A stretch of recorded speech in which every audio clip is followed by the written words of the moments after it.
بسم اللہ الرحمن الرحیم۔ چوتھا شعر کی طرف چلتے ہیں جی۔ تم میرے پاس ہوتے ہو گویا جب کوئی دوسرا نہیں ہوتا۔ یہ شعر مومن کے لیے ایک سرمایہ رکھتا ہے اپنے اندر، اہمیت کے اعتبار سے یہ مومن کے لیے بڑا اہم شعر ہے۔ تو اس سے بعد میں کرتے ہیں، پہلے اس کا مفہوم کی طرف چلتے ہیں۔ تو مفہوم اس کا ہے، میرے اے محبوب جب میرے پاس کوئی دوسرا موجود نہیں ہوتا تو عالم تصور میں تم میرے ساتھ ہوتے ہو۔ تو اپنے محبوب سے گفتگو کرتے ہوئے کہ جب کوئی میرے پاس کوئی دوسرا نہیں ہوتا تو اس وقت میرے پاس تم ہوتے ہو۔ عزیز طلبہ،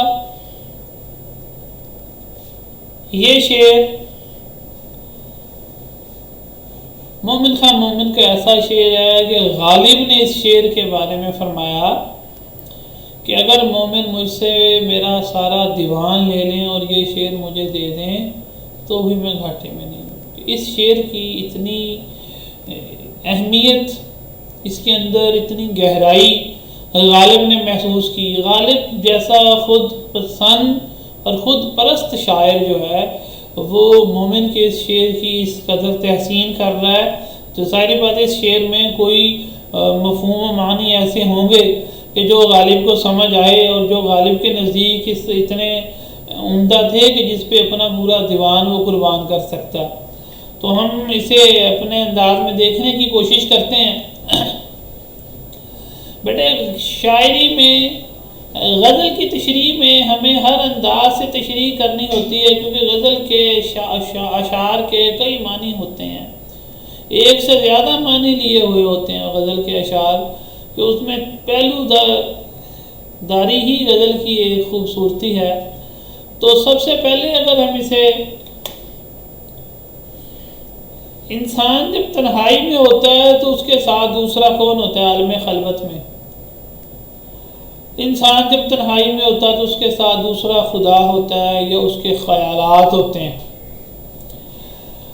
عزیز طلبہ، اگر ہم اسے عشق حقیقی کے حوالے سے تشریح کریں تو یہ شعر خود بخود اپنے معنی بیان کر رہا ہے کہ اگر کوئی شخص اپنے رب سے بات کرتے ہوئے اپنے رب کے ساتھ کہ میرے پاس تم ہوتے جب کوئی نہیں ہوتا۔ اب اس کو بھی دو انداز میں دیکھا جا سکتا ہے کہ ہماری تنہائی میں جب ہمارے ساتھ کوئی نہیں ہوتا تو اللہ ہوتا ہے۔ دوسری بات، اگر دوسرے انداز سے اسے آپ دیکھنا چاہیں کہ جب زمانے میں مشکلیں، مسائل، پریشانیاں یہ زندگی کا حصہ ہیں، تو جب کسی پہ کوئی مسائل و پریشانیاں آ جائیں تو سارے ساتھ چھوڑ جائیں تو اس وقت کس کا ساتھ ہوتا ہے؟ اللہ کریم کا ساتھ ہوتا ہے، اللہ رب العزت کا ساتھ ہوتا ہے۔ تو عالم خلوت میں بھی انسان کے ساتھ اللہ ہوتا ہے، اور ایسے عالم میں بھی جب کوئی اس کے ساتھ دوسرا نہیں ہوتا اور جو کوئی اس کے ساتھ کھڑا ہونے کے لیے تیار نہیں ہوتا، تو واحد جو سہارا انسان کا ہوتا ہے وہ اللہ پاک کی ذات ہوتی ہے۔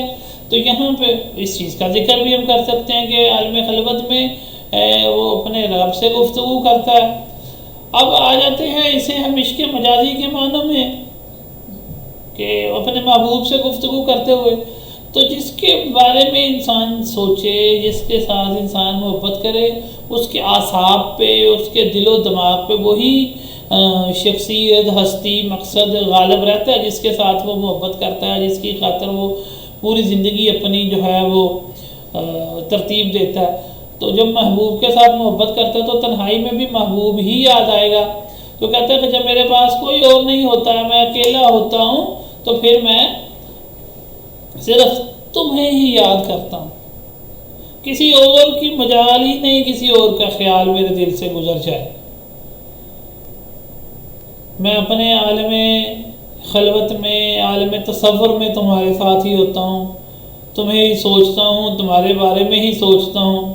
تو انسان یہاں پہ شاید اپنے دونوں صورتوں میں، عشق حقیقی کے حوالے سے بھی، عشق مجازی کے حوالے سے غیر سے لا تعلقی کا اظہار کرتا ہے۔ عشق حقیقی میں بھی جب اس ذات باری تعالیٰ کے سوا کسی اور کی جگہ نہیں ہوتی دل میں، اور عشق مجازی میں بھی عشق میں جو ہے ایک ہی محبوب ہو تو پھر عشق کہلاتا ہے، ورنہ تو پھر وہ دل لگی کہلاتی ہے، پھر تو وہ بھنورے والی کیفیت ہوتی ہے جو جگہ جگہ ڈالی ڈالی جو ہے وہ اڑتا ہے۔ تو ایسی صورت میں وہ کہتا ہے کہ میں کسی اور کا سوچنا سوچ بھی میرے دماغ میں نہیں آتی۔ تو میں جب تنہا ہوتا ہوں، تمام غم پریشانیاں مجھے گھیرے ہوئے ہوتے ہیں، اور جو محبت کے راستے میں آنے والے مصائب ہیں جب میں ان کا سامنا کر رہا ہوتا ہوں، تو تصور جانا میرے لیے راحت کن بھی تو ہوتا ہے نا۔ جب انسان جس سے محبت کرتا ہے، جب عاشق اپنے محبوب کا سوچتا ہے تو اسے تمام پریشانیاں اور غم جو ہیں وہ اس کے محو ہو جاتے ہیں۔ تو کسی نے کہا تھا، شاعر نے، خیال یار تیرے سلسلے نشوں کی رتیں، کہ تیرا سوچنا، تیرے بارے میں تیرا سوچ کا سلسلہ کہ مجھے ایک نشہ دیتا ہے۔ خیال یار تیرے سلسلے نشوں کی رتیں، جمال یار تیری جھلکیاں گلاب کے پھول۔ اگر محبوب کو دیکھ لیا تو پھر گلاب ہے، اور گلاب پھولوں میں شاعری میں سب سے اعلیٰ درجہ اسے دیا جاتا ہے۔ پھر کسی نے کہا تھا، دل کے آئینے میں ہے تصویر یار، جب ذرا گردن جھکائی دیکھ لی، تو جو محبوب تو دل میں بستا وہ تو کبھی جدا ہوتا ہی نہیں ہے، اسی کا خیال ہوتا ہے دل میں۔ اور پھر کسی نے خیال کہا، جی ڈھونڈتا ہے فرصت کے وہی رات نے بیٹھے رہیں تصور جانا کیے، کہ میں جب فرصت میں ہوتا ہوں تو پھر تمہارا ہی تصور کیے ہوئے رہتا ہوں۔ 5ویں شعر کی طرف چلتے ہیں جی۔ حال دل یار کو لکھوں کیوں کر، ہاتھ دل سے جدا نہیں ہوتا۔ کہتے ہیں میں اپنے محبوب کو، شاعر کہتا ہے کہ اپنے دل کا حال کس طرح لکھوں، ہاتھ تو ہر وقت دل کو سنبھالنے میں مصروف رہتا ہے، کہ میرے محبوب نے مجھے اتنی تکلیفیں دی، اس دل پہ اتنے ستم ہوئے کہ اب اس دل کو ہی سنبھالتے ہوئے میرا وقت گزر جاتا ہے۔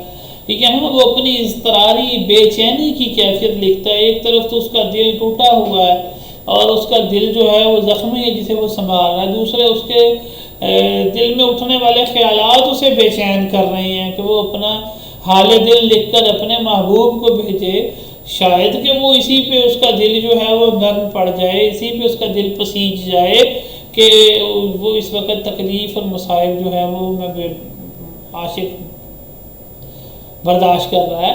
تو اپنی اضطراری کیفیت کو اس شعر میں بیان کرتے ہیں، اور غموں سے دل نڈھال ہو چکا ہے، تو حالات کی گردش، غم دوراں اور غم جانا، یہ انسان کے دل کو کمزور کر دیتے ہیں۔ تو وہ کہتا ہے کہ میرا دل تو بڑا کمزور ہو چکا ہے، غموں سے نڈھال ہو چکا ہے، تو اب میں لکھنا تو چاہتا ہوں اپنے محبوب کو اپنا دل کا حال، مگر کیسے لکھوں؟ میں تو ہاتھ جو ہے وہ دل کو سنبھالے ہوئے ہے، اس کا دل جو ہے وہ مزمحل ہو چکا ہے، ٹوٹ چکا ہے، ریزہ ریزہ ہو چکا ہے، شکستہ دل ہو چکا ہے۔ تو کس انداز سے وہ اپنے محبوب کو اپنا وہ دل کا حال لکھ کے بتائے؟ وہ اس قدر ناتواں ہو چکا ہے اب کہ اس سے قلم تک نہیں اٹھایا جا رہا، اس میں قلم اٹھانے کی سکت بھی باقی نہیں رہی ہے۔ لکھیے اسے ختم کے ستم اٹھ نہیں سکتا، پر روف سے ہاتھوں میں قلم اٹھ نہیں سکتا، کہ اس کی ایسی کیفیت ہو چکی ہے، کمزوری نے اسے آن گھیرا ہے، اس کے اعصاب جواب دے گئے ہیں، مستقل تکالیف کا سامنا کرتے کرتے اس کی ہمت اب نہیں رہی کہ وہ ان کا مزید سامنا کر سکے۔ وہ کہتا ہے کہ اب مجھ میں تو قلم اٹھانے کی بھی ہمت اور سکت نہیں ہے۔ اس کے حوالہ جات کی طرف چلتے ہیں۔ تعجب کیا لگی گر آگ ہے سیماب سینے میں، ہزاروں دل میں انگارے بھرے ہیں، لگ گئی ہوگی۔ کہتا اگر سینے میں آ گیا تو میرا تو دل پہلے ہی انگاروں سے بھرا پڑا، لگ گئی ہوگی۔ ابھی میں نے شعر جو آپ کے گوشے گزار کیا تھا، لکھیے اسے خط میں کہ ستم اٹھ نہیں سکتا، پر ذوف سے ہاتھوں میں قلم اٹھ نہیں سکتا۔ پھر ہے کہ طویل شب فراق کا قصہ بیان نہ ہو، خط یار کو لکھوں تو سیاہی روانہ ہو، کہ تکالیف اتنی ہے اور شب فراق کی طوالت اتنی ہے کہ میں اس کا قصہ بھی بیان نہیں کر سکتا۔ اگلے شعر کی طرف چلتے ہیں جی۔ چارہ دل سوائے صبر نہیں، سو تمہارے سوا نہیں ہوتا۔ یہاں پہ وہ اپنے آپ کو سمجھا بھی رہے ہیں، اپنے محبوب کو بھی بتا رہے ہیں میرے دل کا علاج صرف صبر اور تحمل ہے، لیکن اے محبوب یہ صبر بھی تمہارے بغیر مجھے نہیں مل سکتا۔ کہ صبر اس چیز کا تو وہ سمجھتا ہے شاعر کہ صبر ہی علاج دل ہے، کہ جو اس کا ٹوٹا ہوا دل ہے، اس کا غموں سے کا مارا ہوا دل ہے، اس کا علاج تو صرف صبر میں ہے۔ مگر وہ کہتا ہے میرے محبوب تیرے بغیر تو میں صبر بھی نہیں آتا۔ جدائی جو ہے محبوب کی، جس کے لیے وہ تڑپ رہا ہے، اس جدائی نے اس کو اضطراب میں، پریشانی میں، تکلیف میں ڈال دیا۔ اسے محبت کے غم کے ساتھ ساتھ اس چیز کا احساس ضرور ہے کہ اس غم کا مداوع صرف صبر میں ہے، مگر محبوب کی جدائی جو ہے اسے صبر کرنے نہیں دیتی، اس کو پائے بغیر اسے صبر ملتا نہیں ہے۔ تو اس جدائی اور تکلیف نے جو ہے اسے اس محبوب کی ذات میں وہ اس قدر کھویا اور اپنے عشق میں اس قدر تڑپا کہ وہ فنا فی محبوب ہو گیا کہ اب اس میں، اب اس کو محبوب میں وہ بس گیا ہے، تو اس کی روح تک میں اس کا محبوب اتر گیا ہے۔ وہ کہتا ہے میں جانتا ہوں دل کا علاج صبر میں، مگر اب میں اس حالت میں ہوں کہ تمہارے سوا مجھے صبر آ ہی نہیں سکتا۔ تو یہ کیفیت بیان کی ہے۔ اس میں حوالہ جات کی طرف چلتے ہیں جی۔ صبر تھا ایک من سے ہجراں سو مدت سے اب نہیں ہوتا، کہتا ہے صبر ہی ہے جو ہجر میں ہمدرد ہوتا ہے، کہتا اب مجھ سے صبر بھی نہیں ہوتا۔ آج کی صبر طلب اور تمنا بیتاب، دل کا کیا رنگ کروں خون جگر ہونے تک۔ تو اسی طرح ایک شاعر نے کہتا ہم بھی آخر صبر کر بیٹھے، کر چکے تیرا انتظار بہت۔ تو محبوب کا انتظار اتنا کیا کہ وہ اب صبر کر گیا، مگر صبر عاشقوں کے مقدر میں کہاں، عاشق کی قسمت میں ہمیشہ تڑپنا اور سلگنا ہی لکھا ہوتا ہے۔ مقطع کی طرف چلتے ہیں۔ کیوں سنے عرض مضطرب مومن، صنم آخر خدا نہیں ہوتا۔ تو کہتا ہے مومن صنم کسی پریشان حال کی فریاد کیوں کر سنے، کیونکہ وہ خدا نہیں ہوتا۔ صنم جو ہے وہ بھی ایک انسان ہے، بلکہ صنم کا لفظ جو اس نے استعمال کیا ہے، صنم کسی پتھر کے بت کے لیے بھی صنم آتا ہے۔